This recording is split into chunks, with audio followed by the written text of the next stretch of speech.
ಹಸುವೆಯನ್ನು ಎಷ್ಟಂತ ಸಹಿಸಲಿ, ನನಗೆ ಸಂಕಟವಾಗುತ್ತಿದೆ. ನಿನ್ನ ಬಳಿ ತಿನ್ನಲು ಏನಾದರೂ ಇದ್ದರೆ ಕೊಡಮ್ಮ. ಸ್ವಲ್ಪ ತಾಳು ಕಂದ. ನಿಮ್ಮ ತಂದೆಯವರು ಆಸ್ಪತ್ರೆ ಕಡೆ ಹೋಗಿದ್ದಾರೆ. ಬರುವಾಗ ತಿನ್ನೋದಕ್ಕೆ ಏನಾದರೂ ತಂದೆ ತರ್ತಾರೆ. ಸ್ವಲ್ಪ ತಾಳು ಮಗನೇ. ಹೋಗಮ್ಮ, ಅಪ್ಪ ತಂದ್ರೆ ನೀನೇ ತಿನ್ನು. ನನಗೆ ಹಸುವಾಗಿ ಸಂಕಟವಾಗುತ್ತಿದೆ. ನಿನ್ನ ಮೊಲೆ ಹಾಲಾದ್ರೂ ಕುಡ್ಸಮ್ಮ. ಕೇಳಲಾರೆಯ ಈ ಕಂದನ ಕೂಗನ್ನು. ಒಂದು ಮಗು ಹಸುವಾಗಿದೆ ಎಂದು ಸಂಕಟದಿಂದ ಬಳಲ್ತಾ ಇದ್ರೆ, ಇನ್ನೊಂದು ಮಗು ಜ್ವರದ ಬಾದಿಂದ ಬಳಲುತ್ತಾ ಇದೆ. ಈ ನನ್ನ ಮಕ್ಕಳ ಕಷ್ಟಗಳನ್ನು ನೋಡಲೆಂದೇ ನನ್ನನ್ನು ಕರುಣೆಯಾಗಿ ಇನ್ನೂ ಬದುಕಿಸಿದೆಯಲ್ಲಪ್ಪ. ಈ ರೀತಿ ಬದುಕೋದಕ್ಕಿಂತ ನನಗೆ ಸಾವನ್ನಾದ್ರೂ ತರಬಾರ್ದೆ.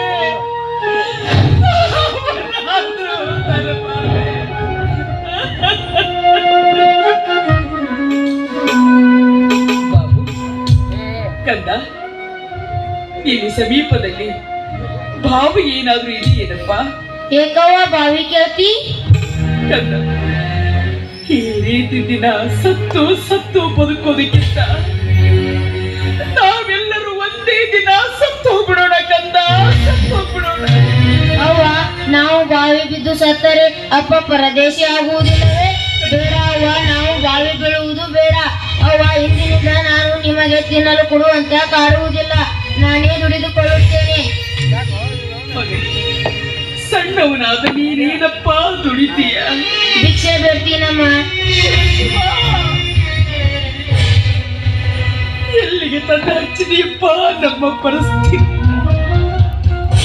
ಸತ್ಯವಂತರು ನಿತ್ಯ ಕಷ್ಟಪಡುವ ದುರಂತ ಕಥೆಯಮ್ಮ ನಮ್ಮದು. ಬೇಡ ಮಗನೇ, ಭಿಕ್ಷೆ ಬೇಡಬಾರದು ಕಂದ, ಭಿಕ್ಷೆ ಬೇಡಬಾರದು. ಏಕೆ ಬೇಡಬಾರದು? ಭಿಕ್ಷೆ ಬೇಡುವುದೊಂದು ದುಡಿಮೆ ಅಲ್ಲವೇ? ಅಯ್ಯೋ ಅಯ್ಯೋ ದೇವರೇ, ಏನು ಮಾಡಲಿ? ಆಯ್ತಪ್ಪ, ಹಾಗೆ ಮಾಡ. ಅಣ್ಣ, ಅಪ್ಪ, ಅಮ್ಮ, ನನ್ನ ಮಗು 3 ದಿನದಿಂದ ಒಂದು ತುತ್ತು ಊಟನೂ ಮಾಡಿಲ್ಲ. ಹಸುವಿಂದ ಸಂಕಟ ಪಡ್ತಾ ಇದ್ದಾನೆ. ನನ್ನ ಇನ್ನೊಂದು ಮಗು ಜ್ವರದ ಬಾಧೆಯಿಂದ ಬಳಲುತ್ತಾ ಇದೆ. ನಿಮ್ಮಲ್ಲಿ ಏನಾದ್ರೂ ಇದ್ರೆ ಸಾಧ್ಯವಾದಷ್ಟು ದಾನ ಮಾಡಿ ಅನಾಥರನ್ನ ಬದುಕಿಸಿರಪ್ಪ, ಬದುಕಿಸಿರಿ.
ಛೀ,